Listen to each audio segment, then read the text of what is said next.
Bonjour à tous, c'est Léonard. Bienvenue dans cette nouvelle vidéo. Aujourd'hui, on va se faire un petit moment ensemble, d'accord? Prenez vos popcorn. L'enjeu, c'est absolument pas d'aller trop vite. Vous voyez, j'ai pris mon meilleur cigare, je recommande.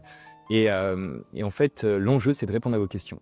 De faire en sorte de vous donner... Enfin, j'ai réuni toutes les questions qu'on a pu me donner, que ce soit à travers mes proches, mes collaborateurs, des gens même de ma communauté. Et l'enjeu, c'est vraiment d'y répondre avec le cœur, en étant moi-même. C'est quand je suis comme ça que vraiment les gens regardent mes vidéos. Hein. J'ai pu voir sur ma dernière vidéo, j'ai eu des super retours, donc merci beaucoup. Et donc, l'enjeu, c'est qu'on passe un petit moment ensemble. Donc, première question, est-ce que je suis riche? Je vais me payer 24 000 € d'impôts, les gars. Ça fait rire, mais en fait, c'est parce qu'il y a une anecdote. J'ai appelé mon banquier pour lui expliquer que j'allais être prélevé des impôts. Et je me suis pas plaint, mais tu vois, je lui ai dit, ah ouais, je dois tant et tout. Il me dit, ah ouais, quand même. Mais enfin bon, si vous êtes prélevé autant, c'est que derrière, vous en avez gagné de l'argent, quoi. Et ça m'a fait un peu rire. Surtout que l'argent, c'est quelque chose d'hyper tabou. Hein, on va pas se mentir. Aujourd'hui, en France, les riches sont hyper mal vus. Tu dis aux gens que t'es riche, limite, t'as l'impression que t'as volé quelqu'un, quoi. Moi, je vais être franc, je suis hyper fier et je suis très, très content d'avoir réussi à ce niveau-là. Je l'ai fait de la bonne façon, j'ai volé personne, j'ai créé des projets qui me tenaient à cœur, avec lesquels j'ai de la passion et qui, je suis sûr, apportent quelque chose, tu vois.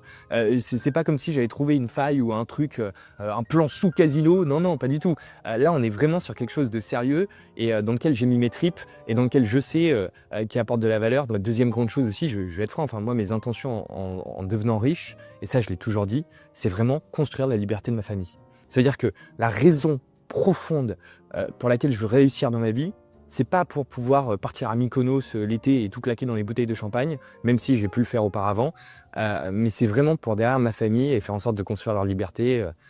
C'est ça qui me tient au cœur vraiment à ce niveau-là, quoi.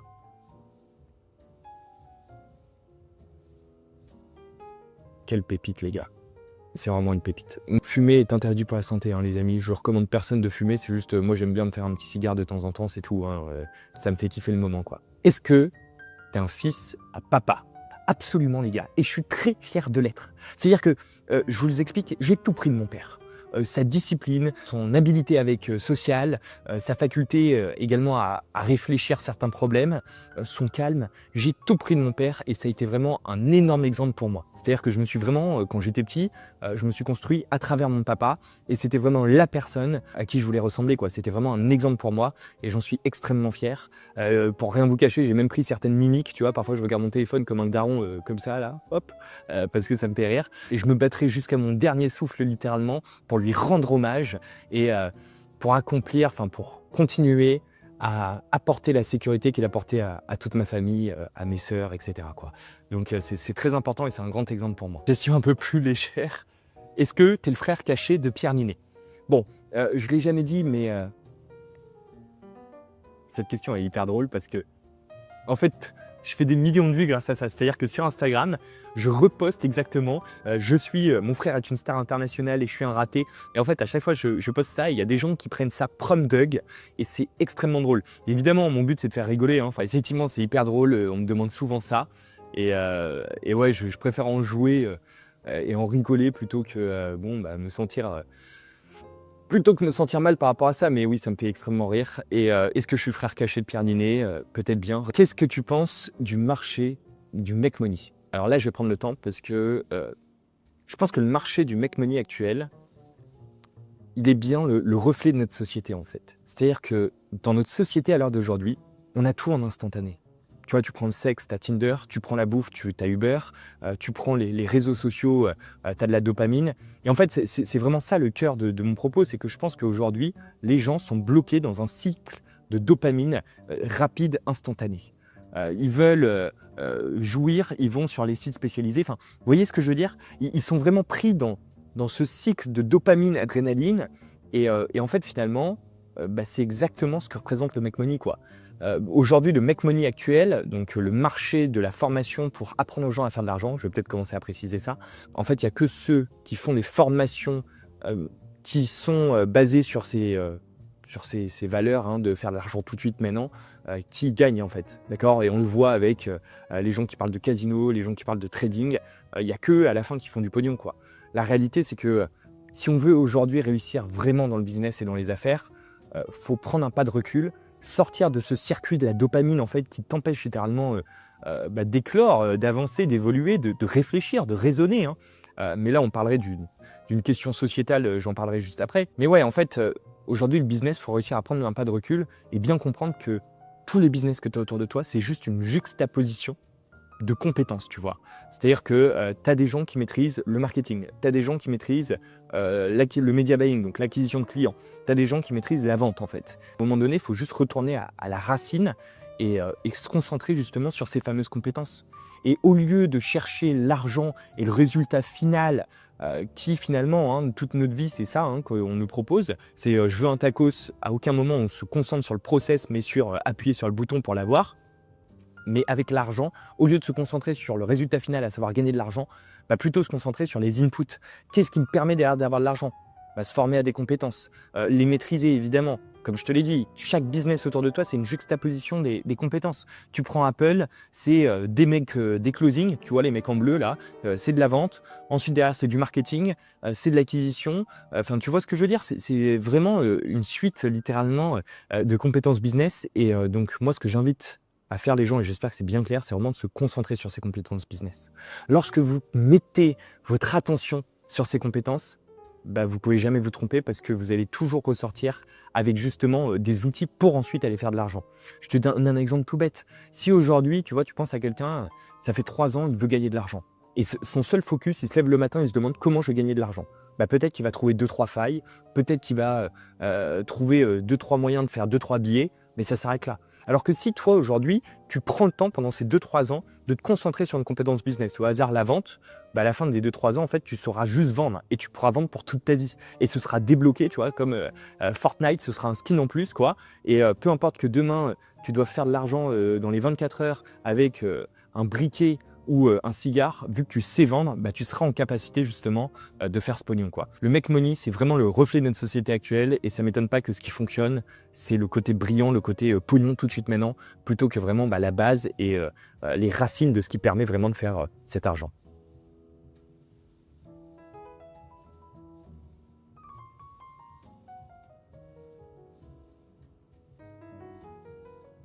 D'ailleurs, et je pense ça rejoint un peu cette question, est-ce qu'il y a une faille pour devenir riche? Alors moi, je vais vous la donner, la faille. Il ne faut pas la chercher. D'accord? Vraiment, je sais qu'on t'a fait croire qu'aujourd'hui, le secret pour gagner de l'argent, c'était justement se focus sur l'argent. Sauf que ça, c'est vraiment déplorable. Enfin, c'est un grand mensonge.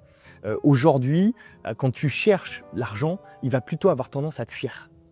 Ce qu'il faut, c'est se concentrer sur l'input, sur tu vois, ce qui permet littéralement d'en produire, à savoir créer de la valeur. Et si tu veux aujourd'hui attirer l'argent dans ta vie, ce qu'il faut, c'est prendre le temps de te concentrer sur toi, trouver quelle est ta valeur ajoutée, quelle est ta passion, j'en parlais dans ma dernière vidéo, quel est le truc qui naturellement t'a été créé avec, te fait vibrer et surtout dans lequel tu es bon, quoi, tout simplement. Et avec cette fameuse passion, réussir à créer de la valeur ajoutée. Et en fait, en faisant ça, je peux t'assurer que personne, mais personne pourra littéralement te faire de concurrence et surtout que l'argent, il va courir après toi carrément. Les gens voudront littéralement te donner leur argent parce que simplement, tu auras pris le temps de construire, de bâtir. Tu vois ce que je veux dire? Tu auras pris le temps de vraiment apporter quelque chose d'unique au marché dans la mesure où c'est une extension de toi-même. Et c'est exactement ce que j'ai fait pour Limitless Club, tu vois. J'ai pris le temps de me demander quelles sont mes forces, où est-ce que je suis vraiment bon. Moi, c'était le réseautage, c'était la vente, etc. Et j'ai créé un produit vraiment unique grâce à ça. Et aujourd'hui, bonne chance. Enfin, franchement, mes concurrents, allez-y, amusez-vous, créez, essayez de dupliquer Limitless Club. Parce que pour rien trouver les connexions que j'ai eues et que j'ai mis dans Limitless, ou même les techniques, les choses que je donne, franchement, bonne chance, quoi. Après, pareil, toute cette notion émotionnelle, elle est super, mais il faut aussi, à un moment donné, on va pas se mentir, avoir le goût du labeur. Il faut aussi prendre le temps d'aimer travailler sur sa passion et d'aimer passer à l'action, en fait. Je crois que ça aussi, c'est quand même quelque chose de très important, quoi. Est-ce que tu penses que l'ego est important dans l'équation de la réussite? Je vais vous donner une petite anecdote. En gros, la dernière fois, j'étais tranquille après une bonne journée de boulot et j'ai commencé à regarder comme ça des vidéos de moi à l'ancienne. Et j'étais ce petit gars hyper drôle. J'étais ce petit gars littéralement qui rigolait de la vie, qui rigolait avec mes potes et tout. Et en fait, je me suis pas reconnu. C'est-à-dire que ça m'a fait vraiment comme un déclic où je me suis dit, mais merde quoi. À aucun moment le plan, c'était de devenir ce mec égocentrique, égoïste et tout. Et je me suis rappelé de justement pourquoi je m'étais lancé. Et ça m'a fait vraiment une claque. Ça m'a fait une claque parce que je me suis pas reconnu. J'ai pensé à tous les achats impulsifs. Tu vois, cette montre, c'est top, hein, j'ai une super montre. Mais en fait, j'en ai absolument pas besoin, quoi. Je m'en fiche. Enfin, aujourd'hui, j'ai rien à prouver, tu vois. Je pense que l'ego est un piège. Et que au départ, c'est peut-être intéressant de l'utiliser et de le découvrir pour ensuite mieux le manier et comprendre que c'est un piège. Parce que si tu ne l'as pas compris, bah, évidemment, ça pourrait venir un moment ou un autre. Mais, euh, mais ouais, en fait, je me suis carrément dégoûté de moi-même parce que j'ai bien compris que c'était pas moi qui voulais acheter ces choses. C'était mon ego qui avait besoin de prouver, qui était bâti sur toutes ces croyances d'autres personnes et qui n'était absolument pas l'essence profonde que je suis moi, quoi. Il faut être très vigilant là-dessus.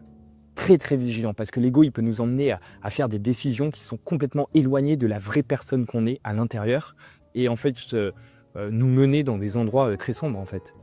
Tu vois, c'est pas anodin que tu as des gens qui sont très égocentriques, qui, du jour au lendemain perdent tout et finalement partent dans des business hyper bizarres, hyper shady, parce qu'en fait, ils ne se voient pas exister. Leur ego leur fait croire qu'ils ne peuvent pas exister, sans tout cet argent. Moi aujourd'hui, enfin je le dis honnêtement, demain tu m'enlèves tout mon argent, je m'en fiche. Mais vraiment tant pis en fait, pas grave, t'inquiète. Je vais rebâtir un truc, je vais reprendre le temps de refaire de la vente et ça me fera encore plus kiffer. Tu vois ce que je veux dire? Je me suis désidentifié de mon compte en banque et j'ai créé cette barrière où, je m'identifiais plus à mon business, je m'identifie plus à mon argent, je m'identifie même plus, au côté entrepreneur que je suis et je pense que ça c'est un grand point qui est important si tu veux avancer dans ta life, quoi. Es-tu complotiste? Alors quand je vois un transsexuel s'embrouiller avec une meuf aux cheveux bleus parce qu'ils savent plus de quel sexe ils sont et ils sont encore en train de se tirer les cheveux pour savoir si oui ou non c'est des cisgenres masculins, je me dis qu'il y a quand même des gens qui ont pensé la narrative. Sans déconner, faut quand même avoir ça en tête. C'est que aujourd'hui, on arrive quand même à faire douter des gens de leur propre sexe. Et, euh, et je pense que ça illustre bien un petit peu que, voilà, selon moi, il y a forcément des gens qui sont dans l'ombre, une petite poignée de personnes sans tomber dans le complot, mais qui ont réfléchi, quoi. Qui ont réfléchi à la narrative de notre société qui est de nous faire tomber dans la surréaction, dans l'émotionnel. Pourquoi? Parce qu'en fait, quand on arrive à pousser les gens dans cet état-là, ben on réfléchit plus soi-même. C'est plus notre raison qui prend le dessus, c'est nos émotions. Et quand tu es sous émotion, tu prends pas le temps de te poser, de te demander les choses. Non, juste tu agis. Et, heu et en fait d'ailleurs, et je crois que c'est le plus important, hein, c'est que, si les gens sont dans cet état-là, c'est clairement que, il y a des gens qui se sont dit: «Bah, voilà, OK, c'est le meilleur état pour manipuler les autres, bah, forcément en fait c'est ce qu'on va foutre dans la société, quoi». La dernière fois j'ai vu une vidéo, d'une dame, mais je sais pas si elle veut qu'on l'appelle une dame, qui gueulait sur une mamie pour une bêtise en fait, tu vois? Et c'est là où tu te dis que ouais, il y a quand même, des bugs dans la matrice. Parce que entre nous, le vrai pouvoir, il se tient dans la retenue, dans le contrôle, dans la raison. D'ailleurs, enfin, c'est tout bête, mais tu vois, imaginons, je sais pas moi, tu votes à gauche, voilà. Tu es à gauche, tu es un mec, qui va dans les manifs et cetera et il y a un mec, je sais pas moi, de droite, qui dit, «Ouais, je veux plus d'immigrants chez moi», quoi. Au lieu de tu vois, commencer à tomber dans ce cycle, alors évidemment, hein, je suis pour aucun parti politique, attention, hein, les gars, commencez pas à m'attribuer, c'est juste pour vous expliquer mon idée de la surréaction et tout ça. Heu, Au lieu de, la prochaine fois, t'indigner sur quelque chose et de commencer tout de suite à rentrer dans cette chaîne, cet automatisme, de réagir, bah, demande-toi pourquoi il pense ça. Quelles ont été les expériences chez lui qui ont créé, justement ce genre de croyances et peut-être développe un peu d'empathie et tu vas voir que déjà ça va faire du bien à toi. Tu vas pouvoir plus comprendre, tu vas pouvoir communiquer enfin, mais et vraiment, hein, tu te porteras mieux, mais surtout, tu vas peut-être aider cette personne justement à ce qu'elle change sa vision. Tu vois, ça me fait un peu penser au mec, c'est un black, il est allé au Ku Klux Klan et en fait, finalement, il avait réussi à devenir, le pote d'un grand, enfin d'un mec haut placé dans le Ku Klux Klan, mais le mec à aucun moment il a crié. Au contraire, au départ, il était même d'accord avec eux et en fait, petit à petit, juste avec l'empathie, bah, il a réussi justement à transformer et à la fin, le grand chef du KKK, il a fini par quitter le truc, quoi. Et je pense que c'est ce qu'on manque, c'est cette communication. D'ailleurs, tu te porteras beaucoup mieux, hein, parce que, je dis ça et là, qu'on soit bien franc, c'est une loi intemporelle. tu attires toujours l'énergie que tu émets. C'est-à-dire que si tu es quelqu'un extrêmement aigri, extrêmement dans la haine, toujours dans la colère et la volonté d'écraser le monde, bah forcément, en fait, tu vas penser que les gens aussi vont être comme ça ou ce qui va se passer dans ta vie, tu vas le percevoir ainsi. Alors que si au contraire, tu es quelqu'un d'ouvert, d'empathique, qui pense au positif, etc., bah, en fait, il y a aucun problème, quoi. Tu vois ce que je veux dire? N'importe quel problème qui va arriver, tu vas juste te dire: «Ah bon, OK, bah, il y a des solutions, en fait, je vais les trouver» et tu vas avancer. Voilà, petit, c'est pas du dev perso les gars, mais je pense que c'est important aussi de vous donner le fond de ma pensée. Mmh. En quoi Limitless est différent? Là aussi, c'est une question qu'on m'a beaucoup, posée, donc pour ceux qui ne connaissent pas, Limitless Club, c'est le club que j'ai créé où je parle de closing, où je mets, littéralement en relation, bah, mes closers, les gens qui bossent avec moi, avec des sociétés et on m'a du coup beaucoup demandé: «Bah, ouais, mais en quoi, Limitless Club était différent des autres formations de closing ou même juste des autres formations?» Bah, c'est très simple, le mois dernier, on a refusé plus de 180 profils.